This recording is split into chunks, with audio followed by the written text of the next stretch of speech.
Aquieta o teu coração porque é momento de reflexão.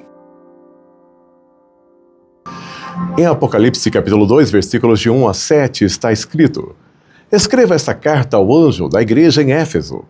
Esta é a mensagem daquele que segura na mão direita as 7 estrelas, daquele que anda entre os 7 candelabros de ouro. Sei de tudo o que você faz. Vi seu trabalho árduo e a sua perseverança, e sei que não tolera os perversos. Examinou as pretensões dos que se dizem apóstolos, mas não são, e descobriu que são mentirosos. Sofreu por meu nome com paciência sem desistir. Contudo, tenho contra você uma queixa. Você abandonou o amor que tinha no princípio. Veja até onde você caiu. Arrependa-se e volte a praticar as obras que no início praticava. Do contrário, virei até você e tirarei seu candelabro de seu lugar entre as igrejas. Mas há isto a seu favor.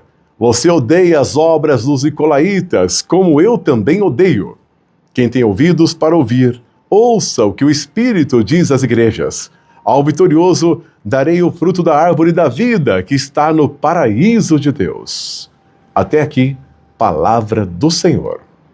Irmão, certamente esse texto daria um congresso, não somente uma pregação. Eu li todo ele, mas eu quero enfatizar o contexto dos versículos 4, ok? Versículos 4 e 5. É importante você pensar sobre isso. Tem algo que nos chama muito a atenção no versículo 4. Ele fala: Contudo, tenho contra você uma queixa. Sim, o Senhor Jesus tem uma queixa contra esta igreja. Uma queixa tão somente, mas é uma queixa gravíssima.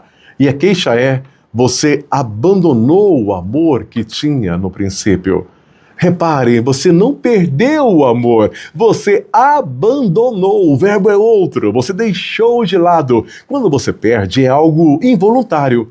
Você perdeu uma coisa, você não fez de propósito. Agora, quando você abandona o primeiro amor, isso informa que você, de fato, o fez, de certa maneira, consciente do que estava fazendo. E o Senhor Jesus nos convida de maneira bondosa para voltar de onde caiu. Ele vai dizer no versículo 5, veja até onde você caiu. Em outras palavras, observe o quanto você se afastou do primeiro amor. Perceba, e agora retorne, arrependa-se e volte. Voltar o quê? A praticar as obras que no início praticava. Sabe, o Senhor Deus nos fala para não amarmos só de língua, mas amarmos com gestos, amarmos com obras. As obras é uma evidência do nosso amor. Perceba, obras é uma evidência da nossa fé.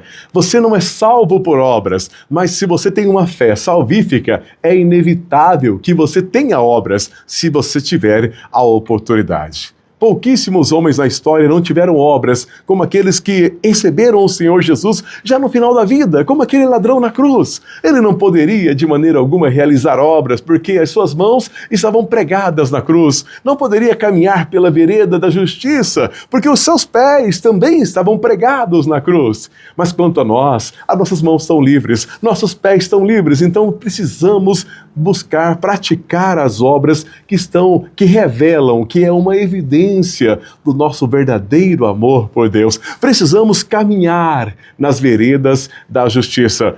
Para aquele ladrão na cruz, ele não tinha essa opção, mas todos nós que estamos aqui temos. Sim, você e eu temos a opção. Deus nos chama para caminhar na vereda da justiça, nos chama para ser caminhantes ao lado dele, como aqueles caminhantes de Emaús que receberam a visita do Senhor, que só foi reconhecido no partir do pão. Ó Senhor, eu me regozijo, eu me jubilo, eu amo aquele texto, como amo aquele texto. Por quê?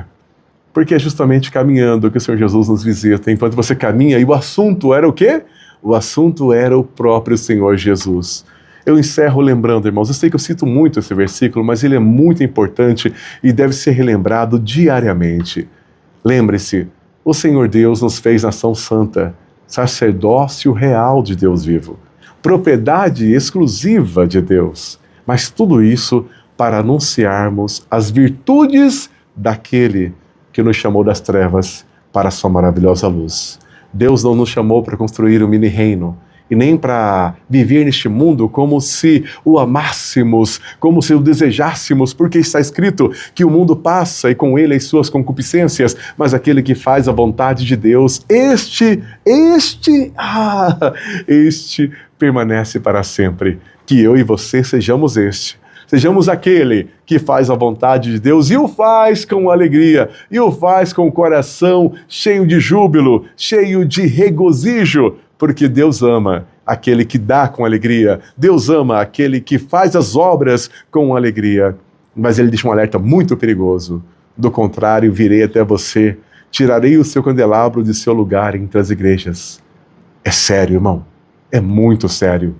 Cuidado, para você não pegar só aquelas partes que te afaga, só aquelas partes que é um carinho para você. Não faça isso. Pegue toda a Escritura, sem pular nenhum ponto ou vírgula. Toda a Escritura, sem exceção. Não leia a Bíblia só com os versículos dóceis. Sim, tem muitos versículos que nos consolam, mas também há versículos que nos confrontam. E precisamos lidar com ele. E tanto um quanto o outro é prova do amor de Deus por você e por mim.